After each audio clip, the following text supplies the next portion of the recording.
संविधान सभा के इस खूबसूरत सेंट्रल हॉल में 3 साल में बहुत से प्रस्ताव, अनुच्छेद और नुक्ते रखे गए, पास किए गए और बिल्कुल अंत में पारित हुई हमारी उद्देशिका यानी प्रियम्बल, जो संविधान में सबसे पहले आती है। संविधान अगर एक राजनीतिक संवैधानिक दस्तावेज है तो ये उद्देशिका उसका दार्शनिक नजरिया, the philosophic vision document of our constitution. इस उद्देशिका की नींव शुरुआत में ही संविधान सभा के 5वें दिन 13 दिसंबर 1946 को रख दी गई, जब पंडित जवाहरलाल नेहरू ने सभा में एम्स एंड ऑब्जेक्टिव्स रेजोल्यूशन को रखा था। ये संविधान सभा अपना पक्का अहद जाहिर करती है कि हम भारत को एक आजाद खुद मुख्तार जमहूरियत घोषित करते हैं। आजाद खुद मुख्तार जमहूरियत हिंदुस्तान को अपनी सारी सत्ता जनता से ही हासिल होगी और इसकी गारंटी देते हैं कि भारत के पूरे आवाम को सियासी, सामाजिक और आर्थिक इंसाफ, दर्जे, तरक्की और कानून के आगे बराबरी, विचार, इजहार ख्याल, बयान, राय, धर्म, पूजा, नौकरी, संगत और काम की आजादी, माइनॉरिटीज, पिछड़ों, आदिवासियों और दूसरी दबी पिछड़ी जातियों को माकूल सुरक्षा, गणराज्य की सीमाओं और जमीन की अखंडता की हिफाजत, ताकि ये कदीम देश दुनिया के तमाम मुल्कों में अपना सही सम्मानित स्थान पा सके और तन, मन, धन से विश्व शांति और मानवता के कल्याण में हाथ बटा सके। आगे संविधान सभा ने जो कुछ भी किया उसका मार्गदर्शक यही प्रस्ताव था और जब अलग अलग कमिटियों, विद्वानों और सभा के सहयोग से पूरा संविधान बना तो मई सन 1949 में उसकी उद्देशिका भी सामने रखी गई और ये काम ड्राफ्टिंग कमेटी के प्रधान डॉक्टर भीमराव अंबेडकर ने किया। We, the people of India, having solemnly resolved to constitute India into a sovereign democratic republic and to secure to all its citizens justice, social, economic, and political, liberty of thought, expression, belief, faith, and worship, equality of status and of opportunity, and to promote among them all fraternity, assuring the dignity of the individual and the unity of the nation. In our Constituent Assembly, this 26th day of November 1949, do hereby adopt, enact, and give to ourselves this Constitution. उद्देशिका पर बहस शुरू हुई अक्टूबर 1949 में, जब बाकी संविधान को सोचने, बनाने और लिखने का काम लगभग पूरा हो रहा था। ये वो शब्द थे जो हमारे संविधान में सबसे पहले आने वाले थे। अब हम उद्देशिका यानी प्रियम्बल पर बात करेंगे। जनाब सदर साहब, क्या यह उचित नहीं रहेगा कि स्पेशल पर हम जब नवंबर में तीसरी रीडिंग के लिए मिले तब बातचीत करें? तब तक ड्राफ्टिंग कमेटी भी अपनी फाइनल रिपोर्ट पेश कर चुकी होगी। I object to that. अगर आज हम पेश लफ्ज को ही पास नहीं करेंगे तो सेकंड रीडिंग में कोई रिपोर्ट कैसे तैयार की जा सकेगी? जीवन में पहली बार मैं मौलाना साहब से सहमत हूं और उनकी बात का समर्थन करता हूं। हमें पूरे संविधान को ही दूसरे पाठ में पास करना है और प्रियम्बल भी संविधान का ही एक हिस्सा है। इसलिए उद्देशिका को अब हम टाल नहीं सकते, लेकिन मुझे लग रहा है कि हसरत मोहानी साहब का अमेंडमेंट अहम है, जिसमें इन्होंने कुछ नए मुद्दे उठाने की कोशिश की है। इसलिए वे अपना संशोधन पहले पेश कर सकते हैं। मेरे 3 अलग अलग अमेंडमेंट्स हैं। पहला ये कि हमें प्रीएम्बल में लफ्ज सॉवरेन डेमोक्रेटिक रिपब्लिक के बजाय अ सॉवरेन फेडरल रिपब्लिक या अ सॉवरेन इंडिपेंडेंट रिपब्लिक लिखना चाहिए। लेकिन मेरे दोस्त डॉक्टर अंबेडकर ने बड़ी मक्कारी से दो अहम अल्फाज फेडरल और इंडिपेंडेंट को हटा दिया है और उनकी जगह वो डेमोक्रेटिक लफ्ज ले आए हैं। सर मैं एक पॉइंट ऑफ ऑर्डर उठाना चाहता हूं कि अगर ये संशोधन पारित किए गए तो इसका नतीजा ये होगा कि हमें पूरे संविधान को ही दोबारा से लिखना पड़ेगा। हाँ, पर जिम्मेदार कौन है इसके लिए? मैंने शुरू में ही आप लोगों को रोकने की पुरजोर कोशिश की थी। मैंने तभी कहा था अगर आप हिंदुस्तान के मुस्तकबिल का फैसला लिखने जा रहे हैं तो पहले तय कर लीजिए कि किस किस्म के आइन का तसव्वुर कर रहे हैं। मौलाना हसरत मोहानी के 2 संशोधन पारित नहीं हो पाए, मगर वो अड़े रहे।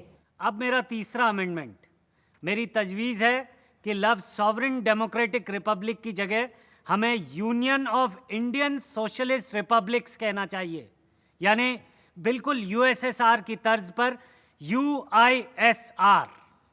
क्या आप सचमुच चाहते हैं कि हमारा संविधान यूएसएसआर की तर्ज पर बनाया जाना चाहिए?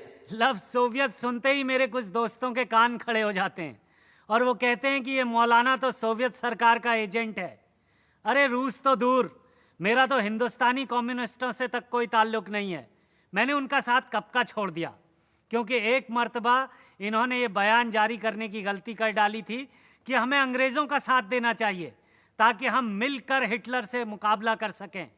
मैंने उसी वक्त कह दिया था, anybody who helps foreign government, especially the British government, under any terms for any motive, I say ही इज रॉन्ग।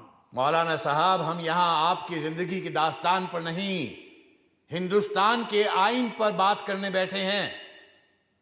आप बस अपने अमेंडमेंट पर बोलिए। जैसा आप मुनासिब समझे। मेरी इस असेंबली से और डॉक्टर अंबेडकर से बस इतनी गुजारिश है कि वो सारी सियासी माइनॉरिटीज़ को उसी हमदर्दी की नज़र से देखें जैसा सोवियत यूनियन ने अपने यहाँ किया है। इसी के साथ मैं अपना अमेंडमेंट मूव करता हूँ और डॉक्टर अंबेडकर से गुजारिश करता हूँ कि वो इसे कबूल कर लें। मौलाना हसरत मोहानी जितने कोमल शायर थे उतने ही तीखे वक्ता, पर उनके बाकी सारे संशोधन प्रस्ताव भी नामंजूर कर दिए गए।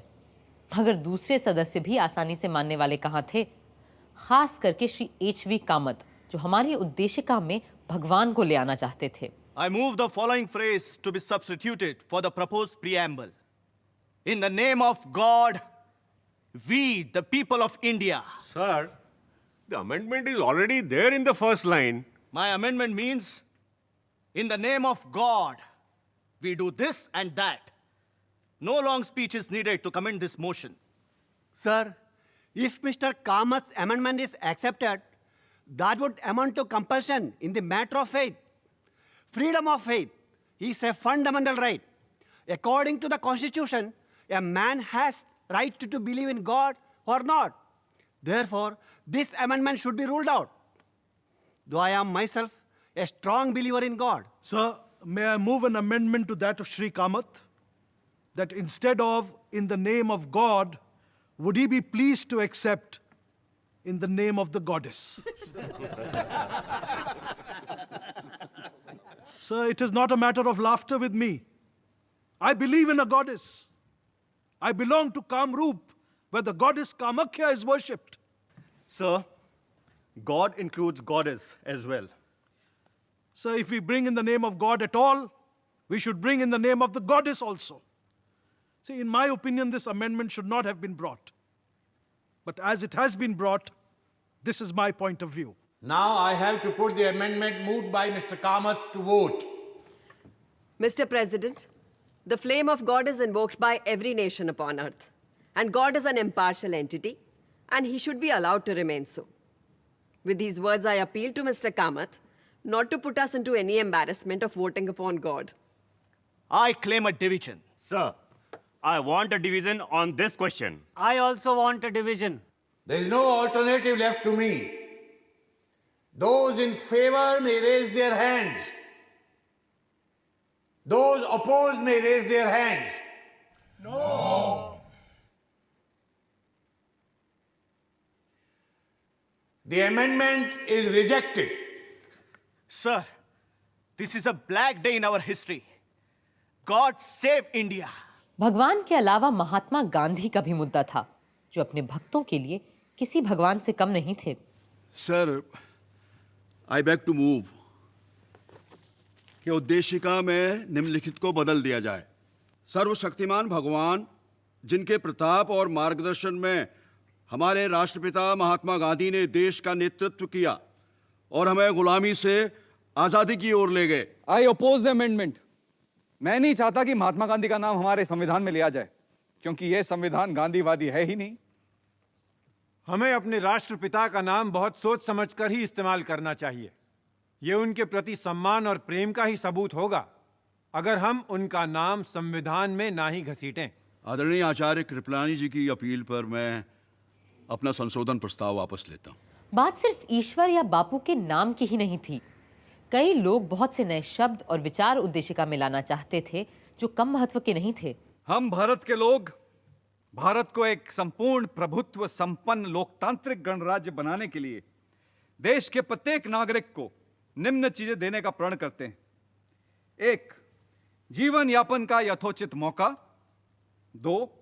मुफ्त और लाजमी शिक्षा। 3. मुफ्त दवा इलाज। 4. Compulsory military training. एक एक ऊंट और मोटरसाइकिल भी दिलवा दीजिए ना सबको। ये आप प्रस्तावित कीजिए ना।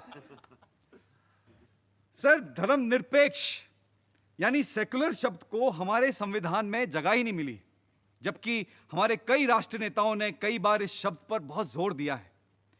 मैं कहता हूं कि हमें इस शब्द को अपने प्रीएम्बल में शामिल कर देना चाहिए, क्योंकि इससे माइनॉरिटीज के दिल को संबल मिलेगा और साथ ही में वो जो लोफरगिरी हमारे पॉलिटिक्स में घुस आई है वो भी थोड़ी कम हो जाएगी। सर, मैं एक और शब्द पर जोर डालना चाहूंगा और वो है समाजवाद, सोशलिज्म। मेरा पक्का विश्वास है कि भारत का भविष्य समाजवाद में ही है और मुझे समाजवादी समाज में पूरा यकीन है। संपूर्ण प्रभुत्व संपन्न यानी सॉवरेन शब्द हमारी उद्देशिका में आया है, पर आप मुझे बताएं, जो संघ व्यक्तियों का समूह हो वो संपूर्ण प्रभुत्व संपन्न कैसे हो सकता है? इसलिए मैं प्रभुत्व के विचार के ही खिलाफ हूं।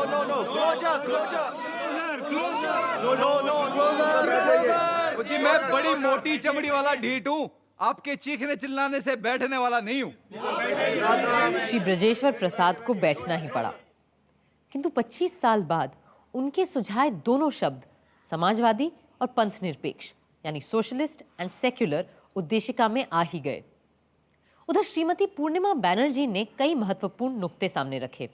Sir, I feel that the preamble forms one of the most important parts of the Constitution. It lays down the goals to which we are striving and stands as a charter of our freedom and a measure of our success or failure. I do not think that we should be content with considering the masses of our people as sovereign just because once they go to the polls every 5 years, their sovereignty is secure. I feel that in the preamble, mention of that sovereignty should be made. अगले वक्ता थे गांधी जी के समाजवादी शिष्य आचार्य जेबी कृपलानी, जो Congress party में पंडित नेहरू और सरदार पटेल दोनों से अलग विचार रखते थे। Mr. President, like a seasoned host, you have reserved the choicest wine for the last.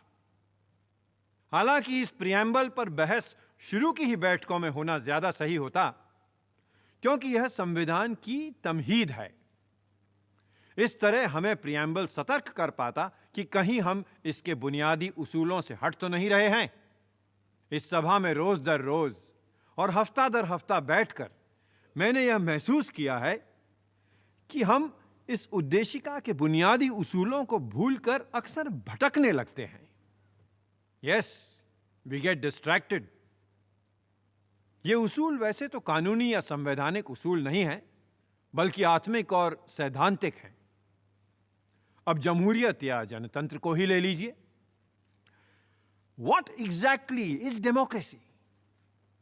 जनतंत्र एक इशारा है इंसान की बराबरी का, भाईचारे का, and it encompasses the great humane principle of non-violence. और अगर इसका आम फहम मतलब निकालें then democracy is an institution where instead of breaking heads, we simply count them. Sir फोड़े नहीं, गिने जाते हैं.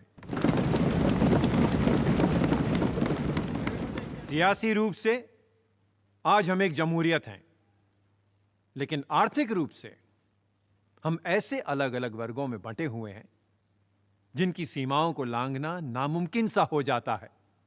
मेरा भी यही मानना है कि लोकतंत्र में जाति प्रथा का कोई स्थान हो ही नहीं सकता.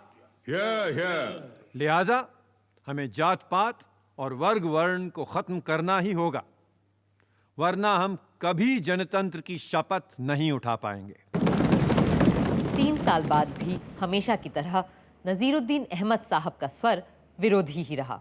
I would like to submit, sir, that the success of a democracy depends on its actual working and has nothing to do with what is stated in the preamble or the constitution.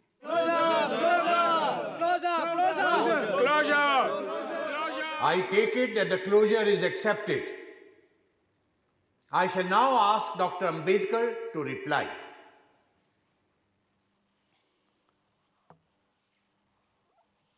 Sir, the point in the amendment which is supposed to make it different from the preamble drafted by the drafting committee lies in the addition of the words, "the people from whom is derived all power and authority." So why don't you accept it? Those members of the House who are worried should not separate the other parts of the amendment from the closing words. We, the people of India, in our Constituent Assembly, this day, do hereby adopt, enact, and give to ourselves this Constitution. Reading it in that fashion.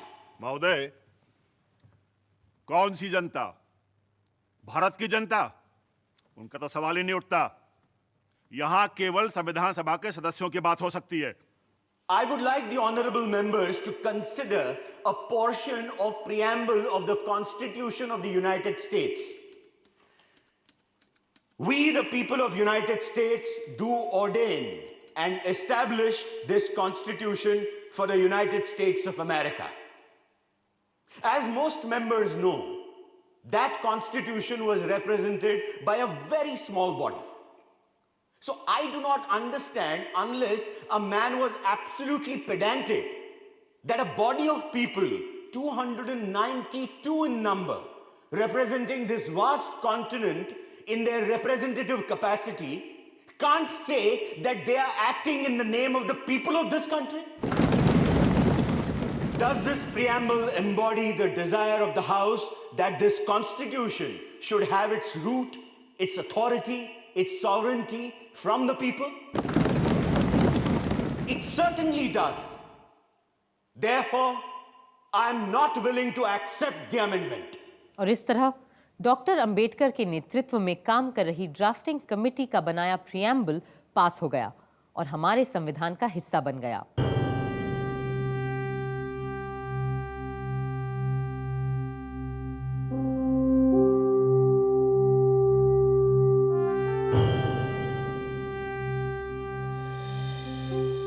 साल की अथक मेहनत रंग ला रही थी और सदियों से अंग्रेजों की गुलामी और राजे रजवाड़ों की दास्ता में बंधा देश आज अपनी मर्जी से अपने बनाए रास्ते पे चलने जा रहा था.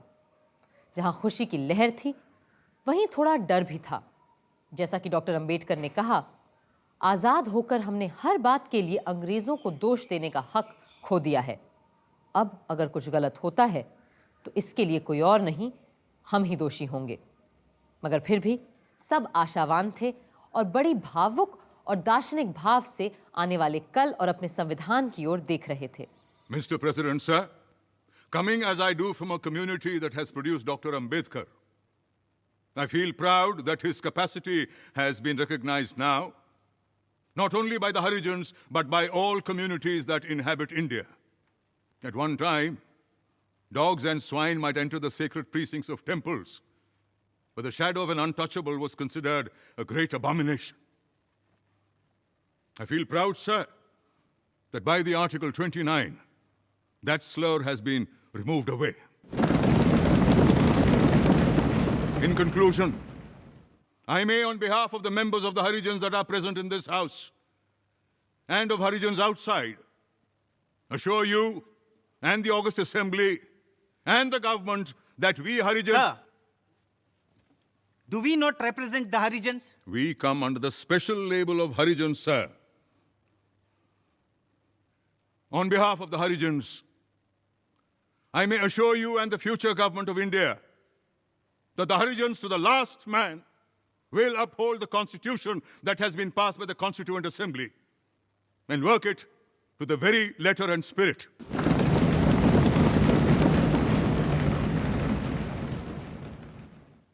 Sir, it is something like this. We wanted the music of Veena or Sitar, but here we have the music of an English band. The first and foremost advice which Mahatma Gandhi ji gave in his picturesque language was that the constitutional structure of this country ought to be broad-based and pyramid-like. It should be built from the bottom and should taper right up to the top. What has been done is just the reverse. The pyramid has been reversed. Whether or not we are right in having discarded Gandhiji's idea of constitution making, it is too soon for us to judge. The future will judge for itself. Samajwadi चिंतक professor केटी शाह का संविधान की कई धाराओं से बड़ा विरोध था, फिर भी वो आशावान थे। सभापति महोदय, ये हो सकता है कि हमारा संविधान अपने इरादे और आकार में लोकतांत्रिक हो, पर लोकतंत्र के मंत्र जनता की, जनता द्वारा, जनता के लिए सरकार के आदर्श से हम बहुत दूर हैं। अगर हम संविधान की विभिन्न धाराओं को गौर से परख के देखें, फिर भी ये भी विश्वास है कि सारी कमियों के बावजूद हम इस संविधान को सही तरह बरतें तो निकट भविष्य में ना सही 5-10 बरस के अंदर हम देश में सच्चा लोकतंत्र स्थापित कर सकेंगे। तभी देश की जनता इस देश की सच्ची शासक बन पाएगी।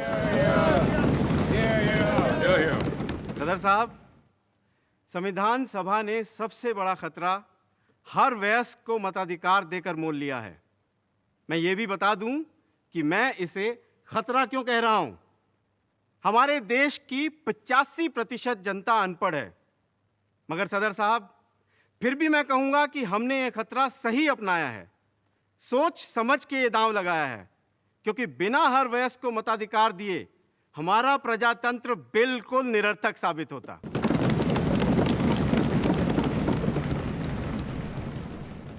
Mr. President, sir, so far as this Constitution is concerned, the greatest wonder is that we have finished it.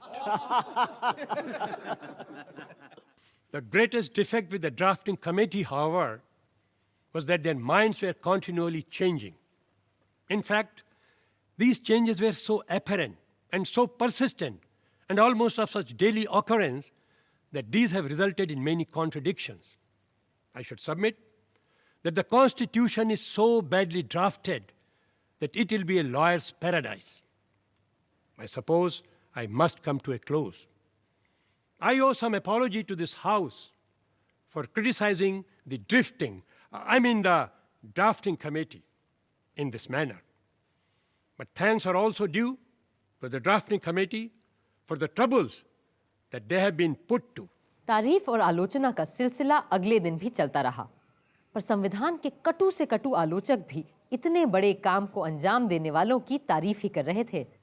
अध्यक्ष महोदय, जो लोग इस बिना पर, इस संविधान पर अपने आपत्ति जाहिर कर रहे हैं कि इसे एक ही पार्टी ने तैयार किया है, मैं सिर्फ यह कहना चाहूंगा कि वे उन प्रोविजंस की ओर ध्यान दें जो संविधान के संशोधन के बारे में फ्रेम किए गए हैं।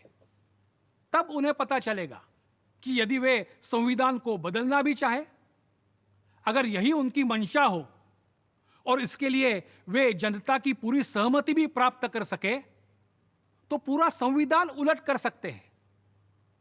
ब्रिटेन के एक संविधान के बारे में एक फ्रांसीसी लेखक ने कहा है, पार्लियामेंट मर्द को औरत में तब्दील करने के अलावा जो चाहे कर सकती है। और इस संविधान के बारे में मेरा भी ख्याल है कि आने वाले लेजिस्लेटर एक मूर्ख को विद्वान में तब्दील करने के अलावा कुछ भी बदल कर सकते हैं। सेठ दामोदर स्वरूप ने भी कई तीखे सवाल किए उस दिन। सभापति महोदय, मुझे क्षमा करें कि मैं कुछ कड़वे सच आपके सामने रखने जा रहा हूं। इस देश के लोग इस संविधान के पास और लागू हो जाने के बाद भी संतुष्ट और सुखी नहीं होने जा रहे हैं, क्योंकि इस संविधान में लोगों के लिए है ही क्या। आप इस दस्तावेज को शुरू से आखिर तक पढ़ जाइए, पर कहीं भी किसी भी अनुच्छेद में ना आपको गरीब के लिए रोटी का जिक्र मिलेगा, न भूखे नंगे शोषित लोगों के लिए उम्मीद का मुद्दा। इसके अलावा न इसमें काम और रोजगार की कोई गारंटी दी गई है। सभापति महोदय, यह संविधान पास किए जाने के लायक है ही नहीं। हम ऐसे फौरन कूड़े की टोकरी में फेंक देना चाहिए। और हम ये करें या ना करें, देश की जनता खुद इस संविधान को कभी स्वीकार नहीं करेगी। एक के बाद एक कई लोगों ने सवालों की झड़ी लगा दी। सर, हमने हर इंसान को समता तो दी है, पर इस संविधान में स्वतंत्रता को हमने नजरअंदाज कर दिया है। मैं यह सोच भी नहीं सकता था कि स्वतंत्र भारत के संविधान में बिना मुकदमे की हिरासत की इजाजत को मौलिक अधिकारों में जगह मिलेगी। अपनी जवानी के 10 साल बरतानी गुलामी के दिनों में जालिम जेलों और काल कोठरियों में बिताने के बाद मैं अच्छी तरह जानता हूं कि बिना मुकदमे की कैद में रहने वालों को किन यंत्रणाओं से गुजरना पड़ता है। मैं कभी किसी ऐसे प्रावधान का समर्थन नहीं कर सकता। कुछ का कहना था कि संविधान में बहुत सी बेकार की चीजें भी शामिल कर ली गई हैं। Sir, I cannot understand why we had to go to such details as to put in the salaries of high dignitaries of the state, like the president and the salaries of judges in the Constitution. I should like to point out that in the modern world, where money is always changing in value, a sum of rupees 5,000 today may tomorrow be worth only 500 or 5. So in the Constitution, what purpose can it serve by prescribing the exact amount of the salaries? Mr. President, my bitter complaint is that the Constitution is silent about death sentence. I wish we had put in the Constitution that there should be no death sentence. Mr. Chaudhary, you are becoming very serious. I am always serious, sir, but others take me lightly. After all, we are followers of Mahatma Gandhi, who had adopted to some extent the teachings of Jesus Christ. You must not take eye for an eye. You must not take a tooth for a tooth. You must not take a life for a life.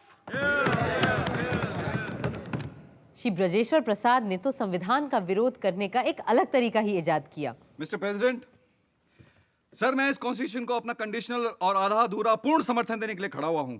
यदि इसमें हिंदी भाषा और अस्पृश्यता उन्मूलन जैसी चीजें ना होती तो मैं इसका समर्थन कर ही नहीं सकता था। मैं केवल इस बात के लिए संविधान का समर्थन करता हूं कि ये यूनिटरी है, पर फेडरलिज्म, सूबों की एनाटॉमी, पार्लियामेंटरिज्म, एडल्ट फ्रेंचाइज और फंडामेंटलाइज का मैं घोर विरोधी हूं। मेरी ऑनरेबल मेंबर से ये अपील है कि वो अपनी बात जरा धीरे धीरे कहें। तूफान महल की तरह दौड़ दौड़ मत जा। जी, मैं धीरे धीरे ही बोलता अगर सदर साहब मुझे अपनी बात कहने का थोड़ा और वक्त देते। खैर, हमारे महान महात्मा गांधी जी खुद विकेंद्रीकरण या डिसेंट्रलाइजेशन के हामी थे। उनके लिए डिसेंट्रलाइजेशन राम राज्य की तरह ले जाने वाला रास्ता था। सिर्फ एक अहिंसक समाज में जहां हर तरह की हिंसा समाप्त हो चुकी हो, हम विकेंद्रीकरण की बात सोच सकते हैं। भाई, मुझे 1-2 मिनट और देंगे क्या आप? बिल्कुल नहीं, बल्कि आप अपना भाषण मुझे दे दीजिए। तो इसे पढ़ा हुआ मान लीजिए। और इस तरह आया सभा का आखिरी ऐतिहासिक दिन। इस दिन भी कई लोगों को बोलना था और श्री महावीर त्यागी ने बड़े पते की बात की। हालांकि मैं हर तरह से इस संविधान की इज्जत और तारीफ करता हूं, मगर फिर भी एक चीज यहां ऐसी है जिसका मुझे बड़ा डर है, और ये डर मुझे उस वर्ग से है जिसे हर जगह लोकतंत्र पैदा करता आया है, और वो है ऐसे लोगों का वर्ग जिनके लिए राजनीति ही उनका जरिया या माश बन जाता है, उनका पेशा, उनका धंधा बन जाता है। अगर हमारा लोकतंत्र भी ऐसे लोगों के हाथ आ गया जिनके पास और कोई काम ही नहीं सिवाय पार्लियामेंट की मेंबरी और मंत्री बन जाने के, तब तो हमारे लोकतंत्र को डूबने से कोई नहीं बचा सकता। इस बात का मुझे पक्का यकीन है। तजम्मुल हुसैन साहब ने पाकिस्तान के संविधान की चर्चा की। जनाब सदर साहब, हम पर बार बार यह तोहमत लगाई गई है कि हमने अपना आयन तैयार करने में बहुत ज्यादा वक्त लगा दिया है। इस तरह के एतराज करने वालों को मैं एक बात याद दिला देना चाहता हूं कि दो मुल्कों ने एक ही दिन, तकरीबन एक ही तारीख को अपने अपने आयन तैयार करने का बीड़ा उठाया था। हम तो हमारा काम पूरा कर चुके, अलबत्ता हमारा पड़ोसी देश अभी भी अपने पहले कदम से आगे नहीं बढ़ पाया है। पाकिस्तान का संविधान बनने में 3 नहीं पूरे 25 बरस लगे और उनका संविधान सन 1972 में जाकर बन पाया। मगर हमारा संविधान सोचने, बनाने और लिखने में सबसे बड़ा हाथ बटाने वाले डॉक्टर भीमराव अंबेडकर संविधान सभा के आखिरी ऐतिहासिक वक्ता के रूप में खड़े हुए।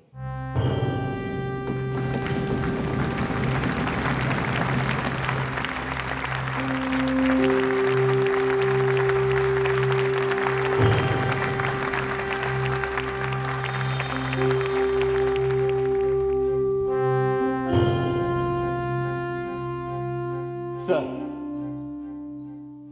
looking back on the work of the Constituent Assembly, it will now be 2 years, 11 months, and 17 days since it first met on the 9th of December 1946. During this period, the Constituent Assembly has altogether held 11 sessions. These 11 sessions of the Constituent Assembly have consumed 165 days. Out of these, the Assembly spent 114 days for the consideration of the draft Constitution.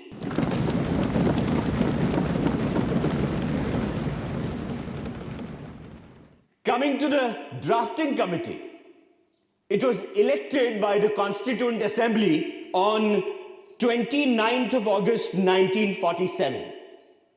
Since August 30th, it sat for 141 days, during which it was engaged in the preparation of the draft Constitution. Mr. Naziruddin Ahmed has coined a new name for the drafting committee. He calls it a drifting committee. Mr. Naziruddin must no doubt be pleased with his hit, but he evidently does not know that there is a difference between drift without mastery and drift with mastery. If the drafting committee was drifting, it was never without mastery over the situation. It was not merely angling with the off chance of catching a fish. It was searching in known waters to find the fish it was after.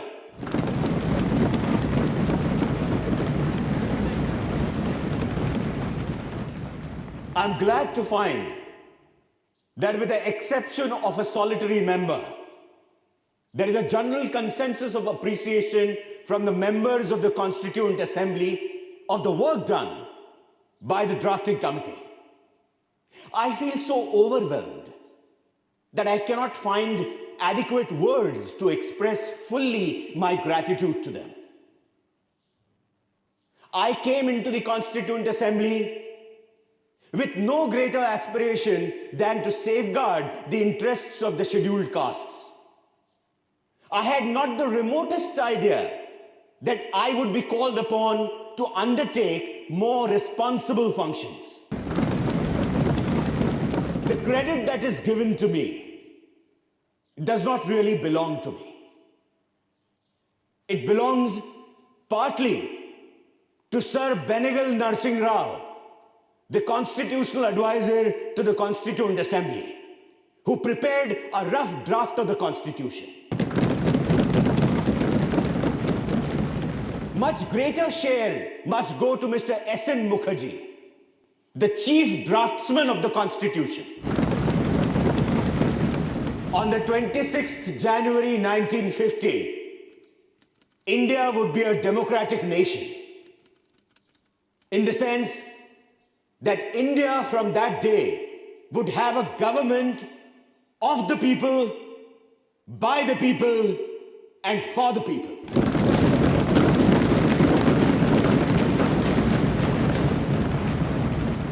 A thought comes to my mind. What would happen to her democratic constitution? Will she be able to maintain it, or will she lose it again? If we wish to maintain democracy not merely in form, but also in fact, what must we do?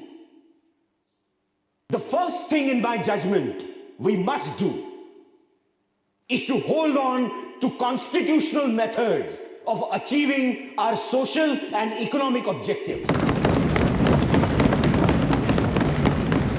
It means we must abandon the bloody methods of revolution. It means that we must abandon the method of civil disobedience, non-cooperation, and satyagraha.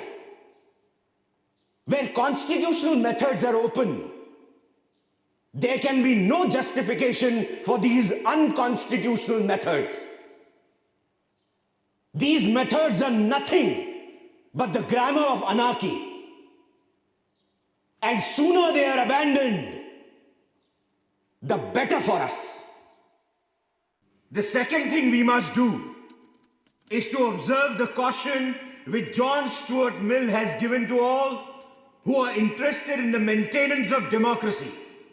Namely, not to lay their liberties at the feet of even a great man, or to trust him with power which enables him to subvert their institutions. This caution is far more necessary in the case of India than in case of any other country.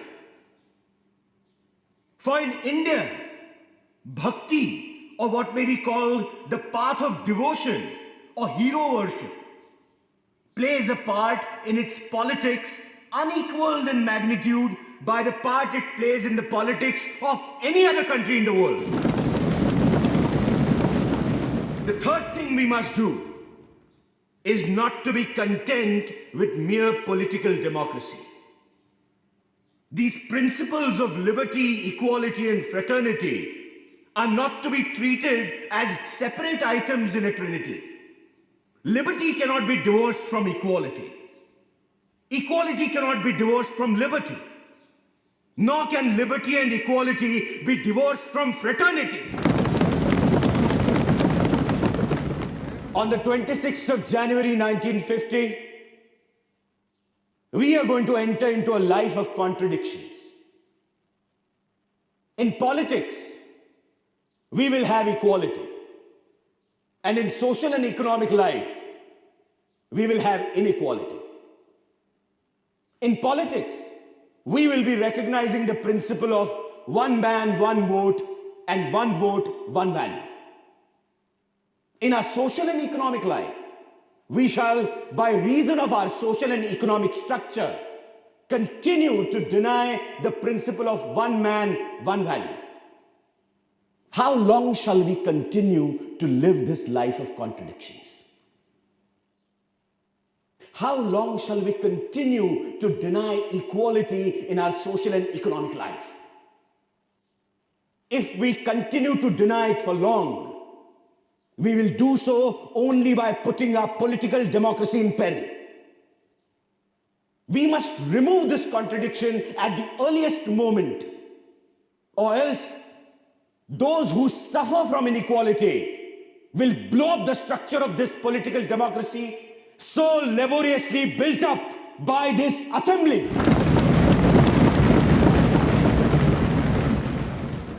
Doctor Ambedkar के बोले गए शब्द आज भी जैसे इस सदन में गूंजते रहते हैं। अब सिर्फ एक काम बचा था, संविधान का अनुमोदन और उस पर सारे सदस्यों के हस्ताक्षर।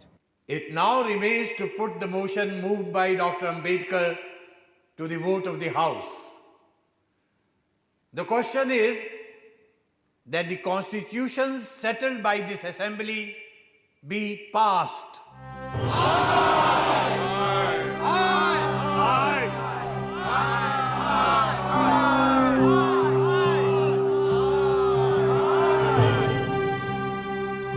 motion is adopted. भारत माता की जय, भारत माता की जय, भारत माता की जय, भारत माता की जय, वंदे मातरम, वंदे मातरम, वंदे मातरम, महात्मा गांधी की जय।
हम चाहे दुनिया का सबसे सुंदर संविधान क्यों न बना लें, पर वो भी बेकार साबित होगा अगर उसे अमल में लाने वाले लोग ना हुए।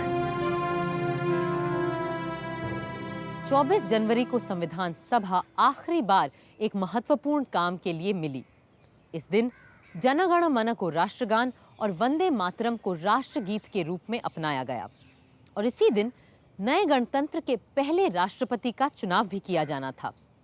लोकतंत्र की परंपराओं की नींव रखते हुए 2 लोग पद के उम्मीदवार बने, प्रोफेसर केटी शाह और डॉक्टर राजेंद्र प्रसाद। सभा ने उसी व्यक्ति को चुना जिसने 3 साल संविधान बनाए जाने की प्रक्रिया की अगुवाई की थी। डॉक्टर राजेंद्र प्रसाद भारत गणराज्य के पहले राष्ट्रपति बने। अब तो बस 26 जनवरी का इंतजार था। देश भर में उत्सव की सी तैयारियां हो रही थीं। और क्यों ना होता ऐसा, सदियों बाद एक दबा कुचला मुल्क अपने खुद के बनाए गए रास्ते पे चलने जा रहा था।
संविधान के बनने से लेकर अब तक हमने लगभग 100 बार अपने आईन को बदला है।